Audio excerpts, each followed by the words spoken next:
வாழ்க்கையில என்ன ஒரு பிரச்சனைனாலும் அந்த பிரச்சனைக்கு ஒரு மருந்து தேவை இல்லையா? அந்த மருந்தாக அருணகிரிநாத சுவாமிகள் அருளி செய்த அழகான அற்புதமான வகுப்பு தான் வேல் வகுப்பு.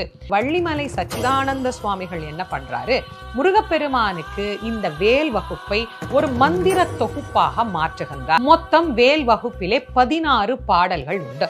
இந்த 16 பாடல்களையும் 4 முறை திருப்பி திருப்பி போட்டால் எப்படி நாம படிக்கலாமோ அது போல மாற்றி மாற்றி போட்டு நமக்கு 64 பாடல்கள் வருவது போல அமைத்த ஒரு அழகான தொகுப்பு தான் இந்த வேல் மாறல் அப்படிங்கிறது. ஒரு பிரச்சனையில இருக்கிறீங்க, அந்த பிரச்சனையில இருந்து நீங்க வெளியே வரணும் அப்படின்னு நினைச்சா ஒரு வைராக்கியமா ஒரு 48 நாள் நீங்க எடுத்துக்கிட்டு அந்த 48 நாளும் இந்த வேல் மாறலை, பெருசா இருக்கு பிரச்சனையும் பெருசு தானே, அப்ப அதற்கு தகுந்த மாதிரி நாம இந்த வேல் மாறலை பாராயணம் பண்ணலாம்.